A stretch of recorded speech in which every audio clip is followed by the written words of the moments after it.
Now, all right. So we are live, and hello, everyone. Welcome back to the African Healing Channel. We are coming to you live from New York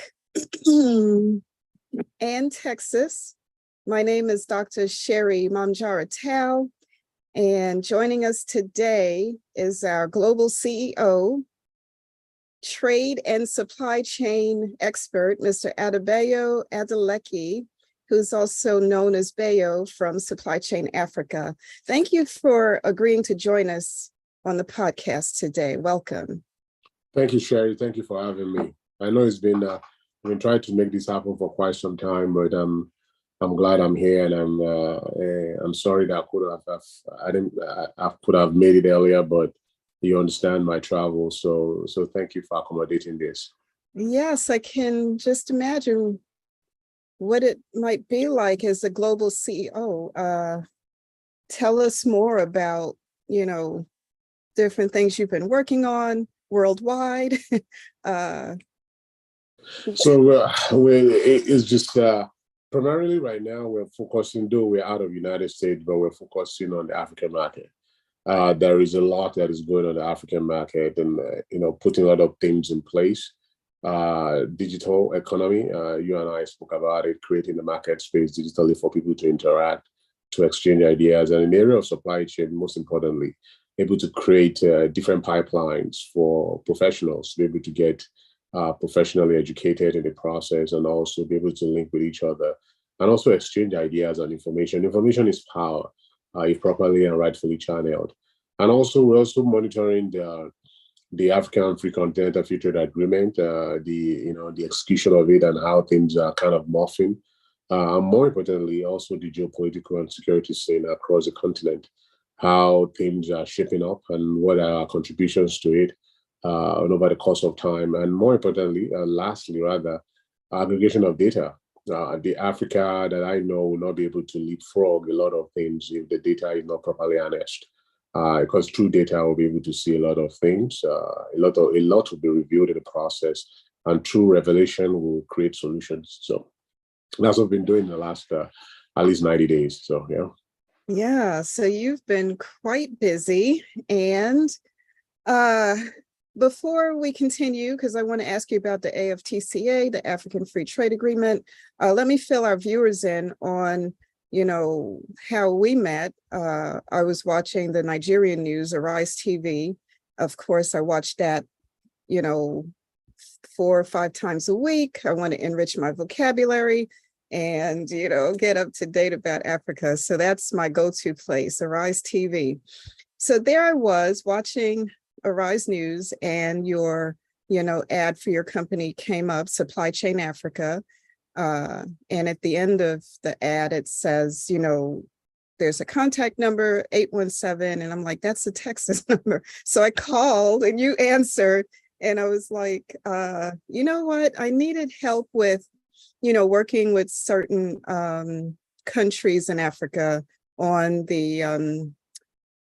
their United Nations Sustainable Goals. And you had a lot of good ideas to give me. You're a very patient person. You like to educate people, great advice. I was like, really surprised. So we need more of our leaders to, be amongst us and share their knowledge with us and, help us get to the next level. So you've been helping me for close to a year now. And I do appreciate, everything you have shared with me and helped me on, and there's more to come. So now that I've said that and viewers understand, why I invited you here, because I feel you're a great advisor, strategist, and leader. And we don't find that every day. So here we are.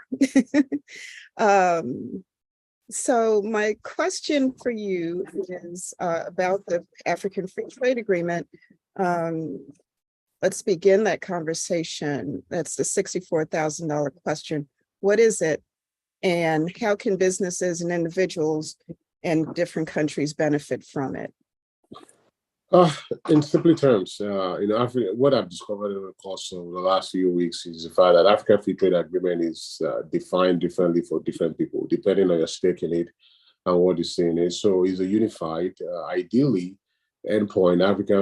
African Continental Free Trade Agreement is a unified or single market for Africa, pretty much. Africa hasn't traded with itself in a long time. Okay. The metrics are there, and the ability of the AFCT as a vehicle to unified African trade, in which Africa can move resources from a place of scarcity to a place of, from a place of abundance to a place of scarcity, and to be able for people to be able to integrate and to be able to generate revenue among the African nations, because we export all these commodities and services across the Atlantic, but yet we've not been able to kind of disperse it within the continent. So that's pretty much African Free Trade Agreement is now. You can get really technical about it, single market, supply chain, and all those. There's a lot for everyone in there. But for the most part, it's a kind of a single Africa as a market, and that would create an opportunity and an environment for African countries to trade among itself. That's pretty much it. Okay. So you mentioned earlier something about data, having data. In the past, they've told us that the African continent does intertrade maybe at 16%, where Europe is trading, with each other at about nearly 70% or more. So what's the data now? I can't really, I think the data is still, the African Free Trade Agreement, the pilot program has not really kicked off. And from my understanding and what I know so far is pretty much using one corridor of logistics, which is pretty much through the air transportation for now, because there's still a lot of kinks that needs to be worked out, especially before ground transportation really kicks in, because you have to work out the tariffs, the immigration issue, the source of good and all those kind of stuff. So, and also each country has to buy in. The success of African Free Trade Agreement is every country has to have a put effort. What you put in it is what you get out of it. If you look at different trading agreement and trading blocks globally, it's because of the unified effort of all these countries, and they made a concerted effort to make sure that this thing works.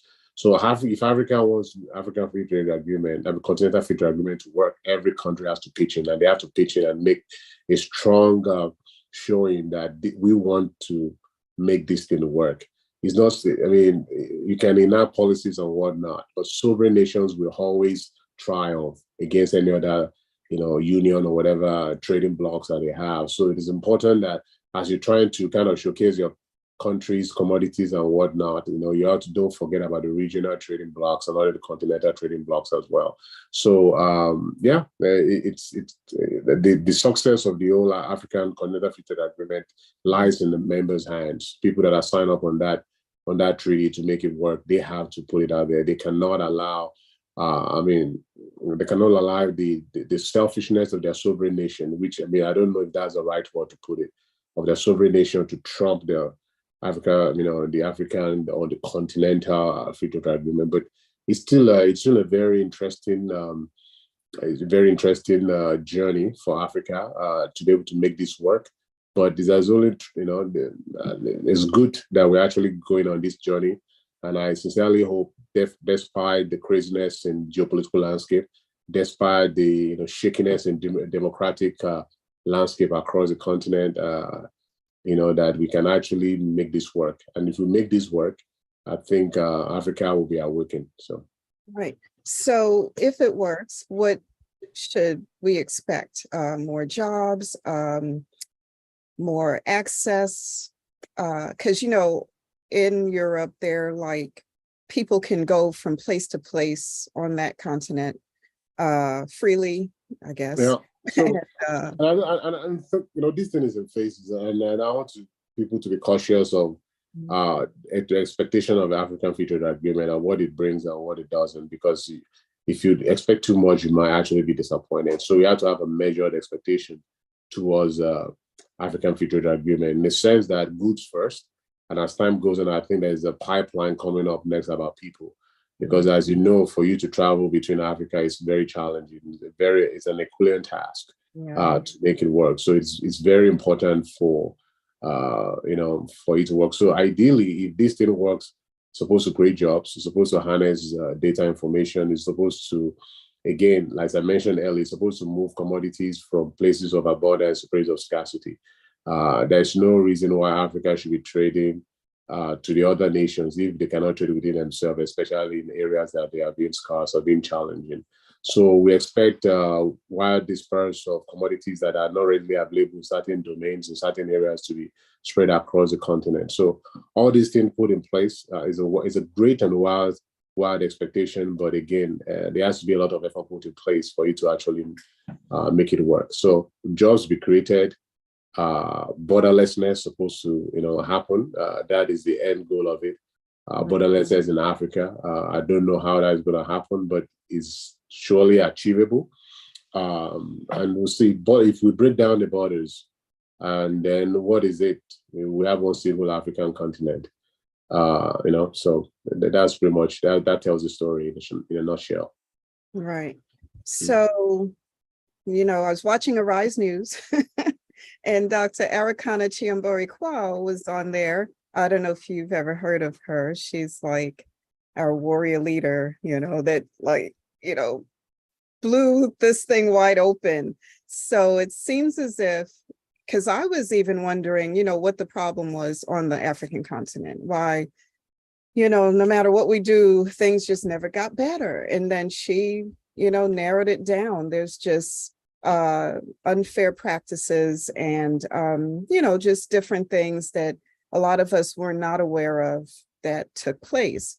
And now that we are aware, we are educated, I think perhaps we can all, have a good understanding and unite and work together on different things. Before it was difficult because nobody knew, including me, exactly what the problem was. Okay. How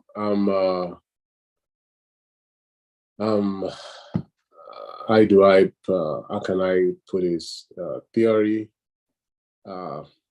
There's one thing to say about theory. Practical, what goes on the ground is quite it's quite different. I've been in Africa. I think I was in Africa for like a month, and I know I kind of understand exactly what is going on over there. So once you go on the African continent, you realize that what is being preached on different news channels or what is being said can be quite can be a disconnect for what is actually happening in reality.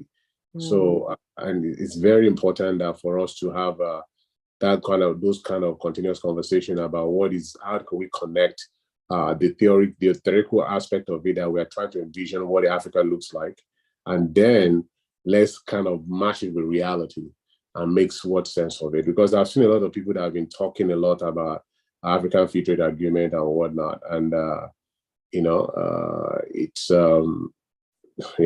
challenging. It's challenging, and what is being preached to people and what people's expectations are completely different. So, and I really want people to be able to close that gap between what is being said out there and what is actually reality on ground, because what people are expecting out of free trade agreement is completely different from what is being preached out there. And it will be very disheartening and very saddening when people realize that what has been expected is not what is being actually obtainable, because it's completely different out there. So, as we continue to evangelize the need for it, and the execution of it, the planning, different phasing of the African Free Trade Agreement, we need to also manage expectations. What we envision for Africa and what is actually happening is completely two different things, and we'll continue to work it towards we get that perfect union between the two realities. So, what impact would a digital trade or marketing and all that have on on businesses, and how does that help the infrastructure? I think it's because Africa as a whole has probably one of the highest penetration of mobile internet these days. So we're having digital economy. The penetration of African digital economy kind of ease and kind of break down certain barriers that historically and traditionally has been hindering Africa from performing. But again, it has to be in conjunction with literacy and education to make this thing work perfectly. But having it in place makes a whole lot of difference. And that is so the digital economy, I anticipate as we continue to grow is going to boom. And I think Africa is already showcasing it in the areas of creativity, in the areas of the human capital. There's a lot of exploitation happening on the continent, unfortunately, the other side of the divide for people to make use of it. So Africa has those things in abundance. And that's just an effect of what digital economy can do. So imagine if we can retain these resources, this human capital that's being dispersed all around the world, we can retain these resources across the continent, and they're properly enumerated and whatnot. I think Africa is bound to be successful in other ways, but oftentimes we're always in our ways of executing what is needed to be able to have a greater environment, a greater society.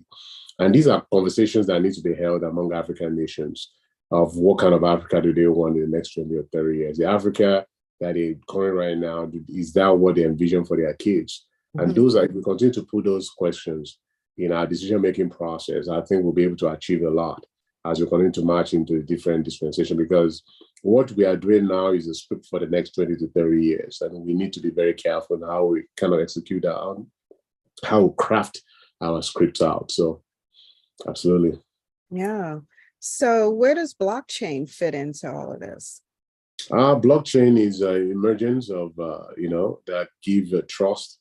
And I think if there's any place on earth that blockchain is going to make sense, it's going to be in the African context because of the lack of trust that has existed over the government and the people. And blockchain is supposed to assist, because of its own constitution, supposed to assist in building that trust, transparency, and visibility across so everyone that is doing transactions.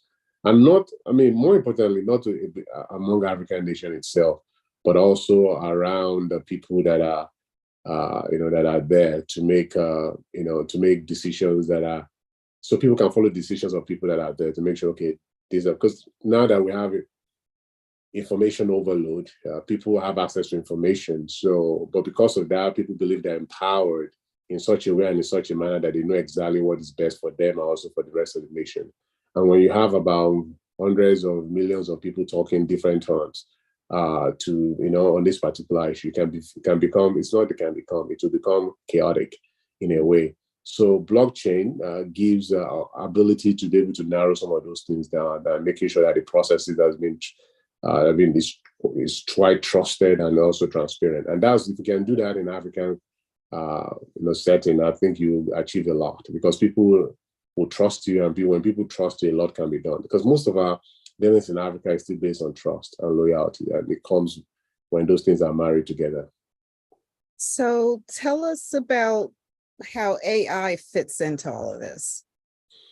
Yeah, AI fits in it, and I think everybody was thinking AI and whatnot, but AI, artificial intelligence, is based primarily on the use of data. So if you cannot harness our data, then what is the purpose of using AI for it?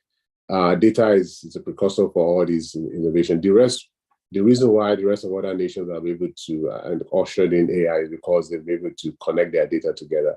Most of African data centers available are quite disjointed. So there's a lot of work for us to do, be able to tap into that AI, opportunities rather. And but it's not. I'm not saying that it's not being properly. I mean, there's a lot of people that are making money from it right now on the continent, absolutely. But at the same time, much more can be made available if we can continue to kind of, aggregate, this data, making those data pipelines available for people. But again, for data pipelines to be available to gather data, you need to have sustainable power, sustainable power kind of engines a lot of all these innovations. So there are a lot of things that needs to be addressed at a basic level across the continent for it to make sense. Basic education, power, water, and all those things. The basic sustainability of life. Those things are necessary for us to be able to tap into that AI spectrum. Okay. So we, talked about cryptocurrency. What are your thoughts about cryptocurrency? Crypto is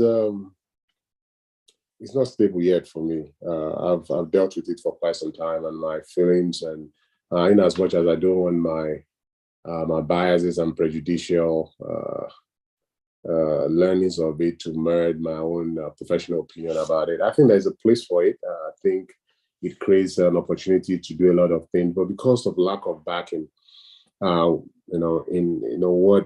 is a crypto being backed by gives a lot of people that has been in this financial world quite jittery a bit.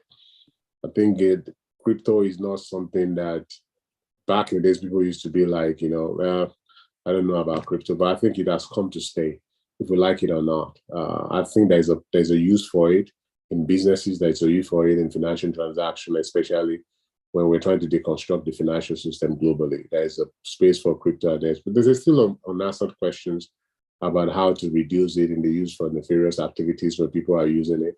For $5, I can follow the money, I can follow the trail. For crypto, in most cases, you might not be able to follow the trail. And that's problematic, especially when we live in a world whereby, there are certain things bad people want to do, and you have to be able to track those things. But again, a lot of people that want to be, anonymous as well, want to use those kind of things. So for me, I'm quite skeptical about crypto. I'm not quite sold yet. It is there. I mean, a lot of people are making $gazillion from it. I get it. But it's not, I don't think it's stable yet for sustainability. Anything that has to be driven by markets and, driven can go back and forth, kind of swing like pendulum. I don't think it's ready for adaptability globally. Okay. So, wow. After talking with you so far, Bayo, my summary of all of this, which you've told me, is that Africa is not where it should be. You don't really know, I'm paraphrasing, I guess, I'm putting words in your mouth, exactly how long we will take to get there on, the African continent will take to get there. However, what we're hearing is whatever we see today, right now, by the end of 2024 will be completely different. So with that being said, do you foresee Africa being left behind? Because Africa is behind in a lot of areas. So we have to get up to speed like yesterday. And like I said, they told us by the end of 2024, what we see around the world, more developed countries, what we see them doing, it's going to be completely different. So imagine, how do we catch up? How do we get in the game? There is a lot to get in the game if we're not already in the game already. But there's a lot of also contending forces as well. And it would be naive of us to say that they don't exist. And I think what is plaguing Africa today is not something that is exceptional, that's not plagued other countries before.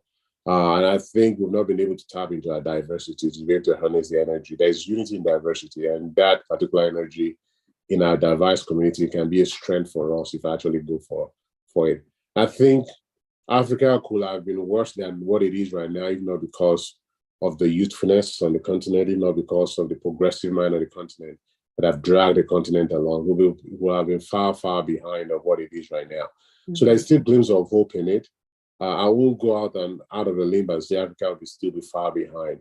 I think we just need to get our act together, because it doesn't take much to actually propel us. It takes one of the African countries to ignite the fire, and I think it's going to just catch on the rest, because no one likes to be left behind, especially among League of Nations. So yes, the outlook looks scary, looks kind of shaky a bit, but Africa has always been on this edge a bit and always pull itself out. Yes, we are not. I think our growing population and all that stuff will kind of push us to innovate faster and be able to leapfrog a lot of things, a lot of developmental stages that some of these other countries went through. So I'm quite hopeful about it, but at the same time, I'm not naive of the current situation and what it might be. As you can see, Burkina Faso, Mali, Niger, Guinea, they've all suffered setbacks in their progress towards it. Some people might call it setbacks, some might call it taking the country back. But either way, it's all whatever version of the vocabulary kind of suits us to be able to describe the situation, whatever makes us sleep at night. For the most important thing, we'll continue to work this thing. As long as we continue to work our problems, I think we'll be fine. If we stop working our problem is where I'll be having some trepidation about the future. But as long as we continue to actually work our problems and showing our workings that we're working our problems, I think this will work itself out. I think Africa is ready because of the youth factor. Before my generation, I don't know if you're Generation X like me, but before we were just like trying to achieve something, show people we can do it, go along to get along. That's how we were. And now the youth, they're like, we're not doing this. This don't make sense. They're like, let's step back here. We're going to say what's working and not working, what we need, what we don't need. They're very vocal. And, social media, of course, has a lot to do with this. But, thank heavens. They're just, I don't know, not willing to just continue. So that's very impressive. They're game changers right now. So you said something needs to like start that fire, help this to spread like wildfire. Is it digitalization and e-commerce? Do you think that might be where we? Yes, e-commerce. And there's a need for Africa to trade among itself. E-commerce will have its place, but it's not culturally African.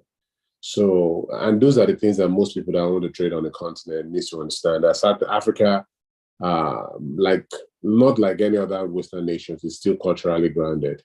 Our culture plays a huge role in the way in our ways of life, in our politics, in our trade, in our businesses. So, for people to be able to tap into the e-commerce, they have to understand how culture plays a particular role on e-commerce. Right. So they have to kind of figure out a way to kind of make sense of it. And I think if we can do that, kind of weave all our culture into the e-commerce, we're able to tap in it. Because the current, try to replicate Amazon or all this kind of stuff in Africa is going to, at least for the lack of better word, is not going to catch fire because people have a very way of making things completely different. So I think if you can understand the African context and able to weave into your e-commerce concept, I think it all worked out. So. Yeah, well, I can't wait because I tell everyone that whenever I go to Africa, and I started going to Africa with the United States Army. I ended up there in Somalia, back in 1993, around the time Black Hawk Down happened. And I was in Somalia, went to Kenya, went to Egypt, and that was always my dream. And I've always been going back, and everything that I cherish in my life, it's from Africa. It's made by African men. Everything, my clothes, everything is made. That's just my love, my comfort. To have all my goods, products, everything from Africa. And you know what? Everything that I get, like moringa oil, if I get it from Africa, it works. Like it works. If I get it here, it doesn't work because it's not the real McCoy, Yeah, so, I completely get it. So it's so important that we figure out how to get goods and supplies from the African continent around the world. Okay. Yeah. So what do you suggest on that point? I didn't completely get the question. Sorry about that. Right. You said something about e-commerce, and I'm like waiting for that because I have my own, reasons. I want to be able to get everything that I need from Africa, made in Africa. This is my goal in life. And, I'm from Jamaica. So it's like, we just like love Africans, and we from the time we were little kids, we were told we need to find a way to go back to Africa, so this is like so important to me in my life. How do we get these goods and supplies flowing to places outside of Africa? I'm glad you mentioned that. It's very, very important. I think the e-commerce, like I said, e-commerce will be one of the lifesavers for a lot of the lifelines for Africa, but it has to be done the right way, in such a way and in such a manner, because there's a lot of, getting the materials ready is one thing, putting on e-commerce in an affordable price, another thing entirely, and then getting it across wherever it needs to be is a completely different, it's a kettle of fish in its own different way. So those connections have not been properly made. You can do HL, you can do whatnot, but it comes at a very high price, But again, people will be like, okay, at what price is this? What's the value? What's the value of this thing to me that I have to spend so much? Exactly. So and I think kind of reducing those prices in those things is one of the key. And I have a lot of friends that are working in different areas to reduce those kind of price of shipping, the price of logistics, of connecting Africa to the world. It's just not the demand. Creating that demand is you're one. I don't know how many thousands of people out there that want those kind of things that you wanted. So creating those demand is one of the things. I can tell you it's completely different in Europe. Europe and America, they've created that demand over the course of time. So there's no sense shipping from Europe to America is not something that's excessively expensive, but rather in Africa, because the demand is not there. And for every business, if the demand is not there, then why should I supply? The demand has to match supply in a way. So we have to create awareness about African products to be able to generate enough demand that people are now earning for it in such a way and in such a manner that they'll create a demand that reduces the logistics involved in moving it from point A to point B. Exactly, because, one bottle of moringa oil, I believe it's like maybe 2 fluid ounces, something like that. In the Gambia, you can get it for like $3 US. Over here, we get it for $10.80, and it doesn't work. But that stuff works like nothing I've ever seen before, right? So what you said earlier about data, how do we make these comparisons and show the value? Value is the right word. The value is what's coming from Africa. That's the most valuable products and supplies and resources. Exactly. But you've seen the light on this. You've kind of passionate about this. A lot of people don't, and a lot of people that are there's a lot that involved in this. Changing consumer behavior is part of it. If when the consumer behavior changes, then the supply chain is going to follow suit. But currently, supply chain is not into Africa. It's in a very exploitative stage of Africa. And that's quite painful. And there's a lot of things that needs to change about how we view Africa for it to be more competitive and the product to be appealing to the rest of the world. It's an Herculean task. It's not something that can be done overnight. It's going to take some time of constantly just making sure that the imaging, the branding, and the changing of the consumer behavior is quiet. You can see what's going on. I know there's in the music industry, you're well aware of it because that's one of you have a pipeline in that, and you can see how the world has responded it. So, but how much more if we continue to do the same thing in all different sectors? It changes the whole trajectory of things at time. And it took years for Afrobeat to be accepted as a global thing. Now, almost everybody is playing in their houses globally. It takes years, but like decades and decades of work of people that have, some of them are not even on earth no more. They've gone. Unfortunately, a lot of them will not be able to see the work. But then that's the great thing. They did the work not because for somebody else to see the end result in their lifetime, but they're now, you cannot talk about Afrobeat without talking about Fela Kuti and all those people, all the pioneers across Africa that have paved the way for this thing to come to life or what it is right now.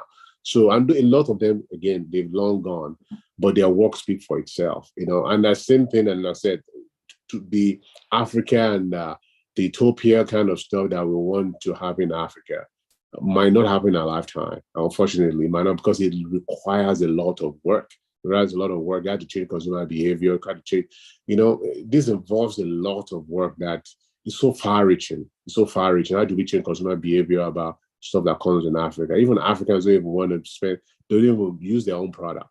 Most people don't know that besides Sri Lanka and China, Kenya is still the third largest exporter of teas in the world. But if you tell them, no, I'm giving you Kenyan tea, they're like, why? I want something from these other countries around the world. They don't even know that most of these countries get their stuff from Kenya and then repackage it and send it back to Africa. So there's so much that, I can give you a series of examples of how this thing had to be deconstructed and rebased to be able to make it to the world. So we have a lot of work to do.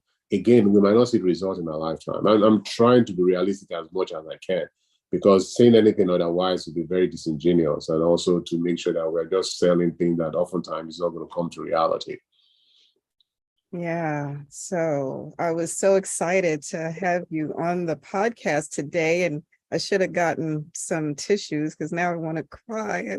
I'm no longer excited. This is okay. So let's move on quickly. So we've talked about global trade. Let's explain what supply chain is to viewers, because maybe they're like me. All I know is logistics. When I hear supply chain, that's all I think about, moving stuff. So supply chain is all the processes and every task involved from moving product from point A to point B, from cradle to grave. That's pretty much it.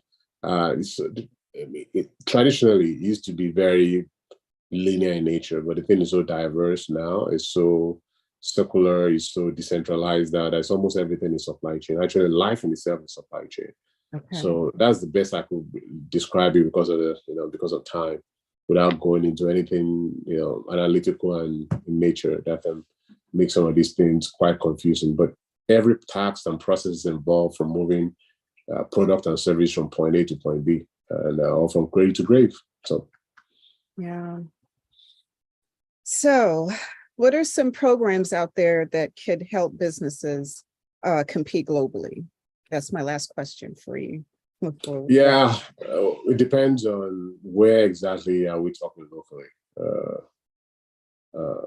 Different countries have their own different programs, but if everyone is interested in shipping their stuff globally, I will ask them to, because supply chain is local as well. So if I'm going to bring anything into any country in the world, I need to do a proper investigation of what is the technical acceptable for any product to take foothold in those countries. And I think we've not been able to do that at a large scale.